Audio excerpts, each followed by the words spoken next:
Don't trust your children in old age. And I don't say that lightly. I say that as a psychologist who's seen far too many people destroyed by the idealized version of family that lives only in their head. You think blood will protect you, you think your children will be there at your side when your strength fades, when your joints ache and your memory begins to falter. You believe they'll love you the way you love them. You believe they'll care for you with the same selflessness you poured into them across the decades. But belief isn't truth, and sentimentality is a poor substitute for reality. Let me tell you something hard, and I mean really hard. So listen, there are many old people sitting alone right now in cold, fluorescent lit rooms of care homes who once cradled babies in their arms. There are mothers and fathers with hands trembling from Parkinson's, who once built homes and careers to give their children a better life. And where are those children now? Absent, silent, disconnected. So why does this happen? Why do the very children you raised, fed, clothed, educated, sometimes turn away or worse, exploit the very people who gave them everything? Well, here's the truth. Children do not owe you love, they do not owe you loyalty, and they certainly do not owe you care. That sounds brutal, I know, but the contract of parenthood is asymmetrical by design. You give without expecting. You serve without repayment. You sacrifice without applause. But here's where the danger lies. When you don't come to terms with that asymmetry, when you build your old age on the hope that your children will carry the same burden in reverse, you're setting yourself up for devastation. That's not how nature works, and it's not how the psyche thrives. I've sat across from too many elderly patients who placed all their bets on familial love. They ignored building a network, they neglected cultivating their purpose, they abandoned any sense of sovereignty because they believed their children would become their safety net, and when that net failed, they fell hard. I had one client, older man, strong, stoic, proud. He had 2 children. He poured everything into them, paid their tuition, funded their first homes, even helped raise their kids. And when his wife died and he finally asked for something in return, a simple request to move in for a while because his health was deteriorating, they said no. They didn't have the space or the time or the emotional capacity. And that broke him, not just emotionally but existentially.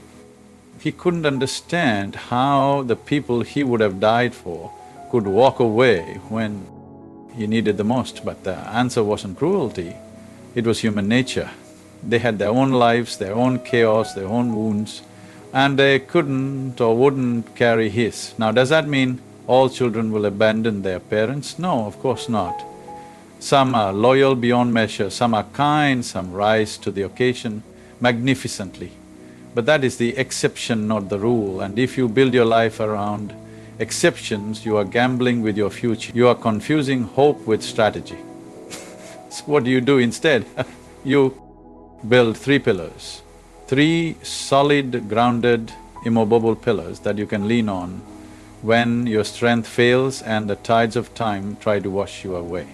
Not sentimental illusions, not fragile dependencies, real structures, psychological structures, existential foundations. The first is sovereignty, capacity to remain the author of your life as long as possible.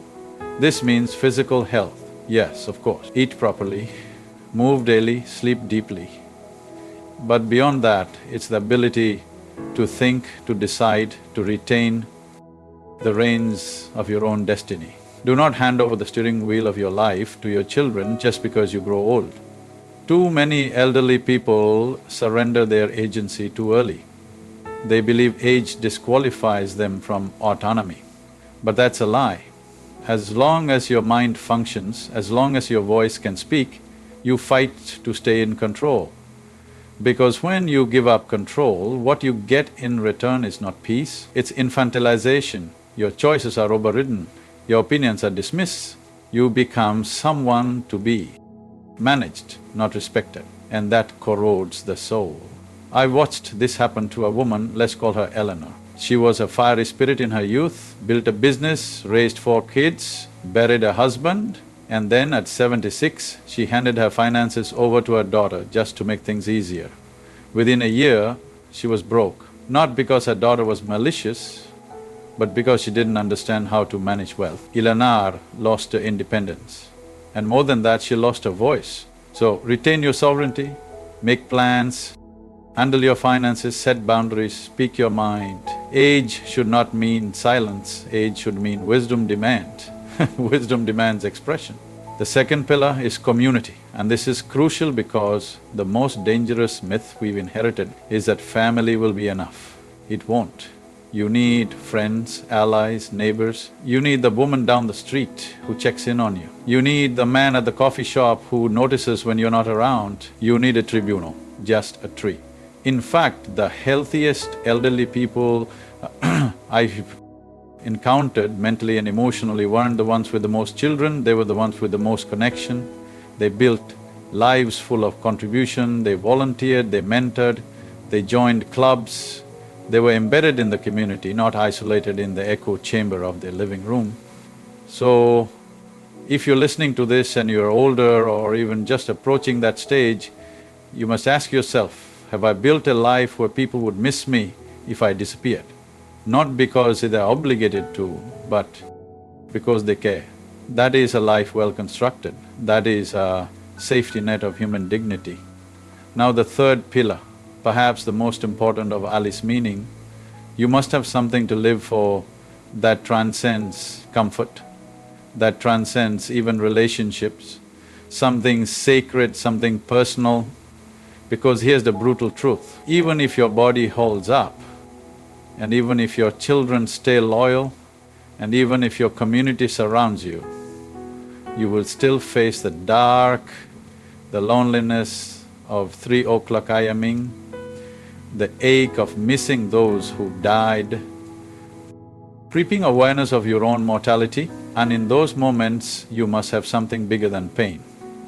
Call it God, call it a mission, call it legacy, but whatever it is, it must be real for you. It must be deep. Because when you wake up and your joints scream, and the phone doesn't ring, and the world moves on without you, you need a reason to breathe. And that reason can't be your children, because if they leave or disappoint or pass away before you, doth what? I've seen elderly people light up with purpose when they discover they can still mentor, still teach, still write, still create.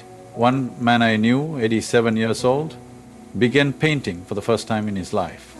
Not for money, not for fame, just for the act itself.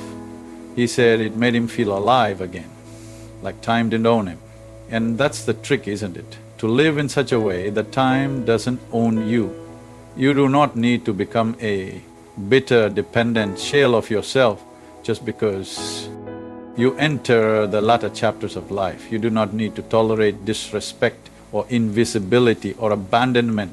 You are still here, still breathing, still capable of fierce wisdom and quiet strength, but you must stop waiting for others to save you. That includes your children, especially your children, because the world has changed, the structures of family have changed. We don't live in multi-generational homes anymore.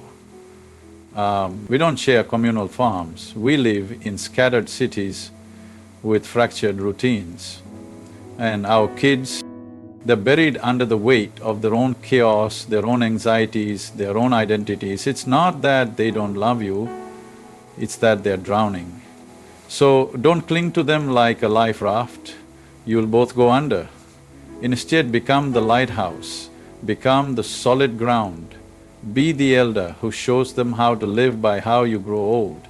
And if they do show up, if they surprise you with grace, with kindness, with love, then receive it with gratitude, not entitlement, because love given freely is far more powerful than love extracted from guilt. So what do you do now? You make a plan, you look at your finances, you talk to your doctor, you build your community, you find your purpose. You do it today, not tomorrow, not someday, because you don't want to wait until the phone doesn't ring to realize you're alone. And if you're younger, if you still have time, then build these pillars now, because no one escapes old age if they're lucky. And when it comes, you want to face it with strength, not desperation. Let me leave you with this. Being old doesn't mean being finished, it doesn't mean being useless, it doesn't mean being forgotten, but it does mean responsibility. The responsibility to adapt, to lead, to transform. So don't trust your children to carry you, trust yourself to walk with dignity. Trust your habits to shape your peace. Trust your choices to protect your future. And if this resonates with you, if you felt that knot in your stomach, that sting of truth, then share this not just for views, for lives, because somewhere, right now, an old man is waiting for a call that isn't coming.